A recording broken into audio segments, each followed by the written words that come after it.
the summer heat, dancing through the alleys with unchained feet. The city sang in stereo, lights began to sway. We kissed like we were lovers from another decade. This is not my dashboard, not my race. This is not my problem, not my case.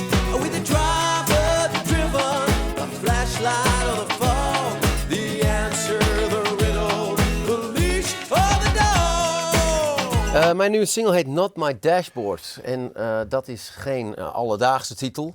Daar ben ik me heel bewust van.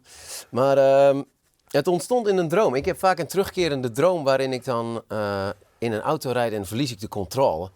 En dat gebeurt me best wel vaak. En toen op een gegeven moment dacht ik, dit is niet eens mijn auto, dit is niet eens mijn dashboard. En vlieg ik ook nog uit de bocht.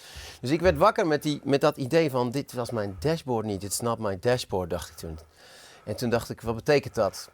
Ik heb de controle, het is zo'n soort een analyse van een droom waarin je de controle kwijtraakt en misschien een iets te grote drang hebt naar controle. Dus toen dacht ik, this is not my dashboard, not my race. En daar heb ik het hele liedje op gebaseerd, op die gedachte van, eigenlijk zijn wij niet de bestuurder van ons leven, maar passagiers. Want als er één dingetje gebeurt in je leven, dan heb je de controle niet meer. En dan moet je schikken naar wat het leven tegen je aangooit eigenlijk. Police or the dog.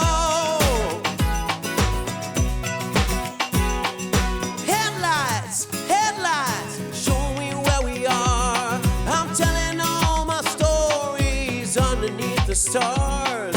Someone sang in stereo, the night began to sway. We kissed like we were lovers from another age. This is not my dashboard. Waar sta je op dit moment als artiest, voor je gevoel? Je bent als vele muzikanten op 2 sporen bezig. Gaan we straks nog over hebben. De coverwereld. Maar ook je solo-carrière en je eigen werk. Waar sta je voor je gevoel? Goeie vraag. Waar ik nu sta als artiest is eigenlijk min of meer hetzelfde als hoe ik begon. Als in, ik sta voor mijn eigen ideeën, mijn eigen creaties en min of meer compromisloos creëren in mijn eigen studio. En alleen maar werken met de mensen die ik leuk vind en muziek maken die ik leuk vind. Ik heb wel wat succesjes geboekt along the way. Ik ben 6 jaar verder en qua airplay, qua streams, qua radiopromo's en zo gaat het allemaal gelukkig nog in een stijgende lijn omhoog. En als ik gewoon maar lang genoeg door blijf gaan en die lijn blijft ook zo zachtjes stijgen, dan kom ik op een gegeven moment ook wel een keer in een volle zaal.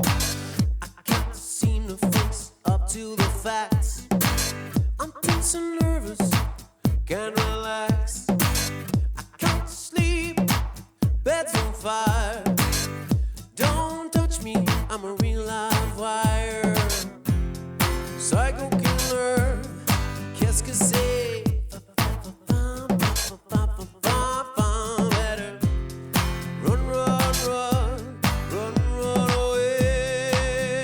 Ik ga nu theater in met een 9-koppige band om door velen gezien als de beste concertfilm aller tijden, Stop Making Sense, uit te voeren, integraal op een podium. En dat doen we 9 keer, 9 theaters en daarna niet meer. Dus geen festivals, geen dingen, dat is het. En wij steken ons hart en ziel hierin. Dus als je het wil zien, dan kun je alleen daarna naar die zalen komen. En als je voor de rest dan naar mijn concerten komt, krijg je eigen muziek. Dus het is wel belangrijk dat je dan ook komt bij een van die 9 shows. Want dan kunnen we het vieren met de volle zaal. De muziek van Talking Heads en de outfits, de choreografie zelfs, de lichten, alles hebben we meegenomen uit de film. En proberen we dat zo goed mogelijk neer te zetten. En te zorgen dat iedereen die zaal verlaat met zo'n grijns op zijn gezicht de zaal verlaat. Wat maakt die film zo bijzonder? Die film, wat de film zo bijzonder maakt, is eigenlijk alles. Het was ten eerste een van de eerste films die geregisseerd is door een echte filmregisseur. David Burney, dat was een visionair. Jonathan Demme heeft het geregisseerd, die ook Silence of the Lambs heeft gedaan bijvoorbeeld. De camerahoeken, de manier hoe het is opgebouwd, een heel leeg podium. Zij waren de allereerste die dat verzonnen hadden. Echt gewoon, je kijkt naar de muren van het theater op. Elk liedje komt er iets bij. Hij begint met 1 gitaar, en een drumcomputer. Dan komt er een muzikant bij en zo gaat dat elk liedje totdat ze dat hele decor, hele zaal, hele podium opbouwen per liedje. Uiteindelijk staat er gewoon een gigantisch decor en een gigantische band en dan gaat het helemaal los.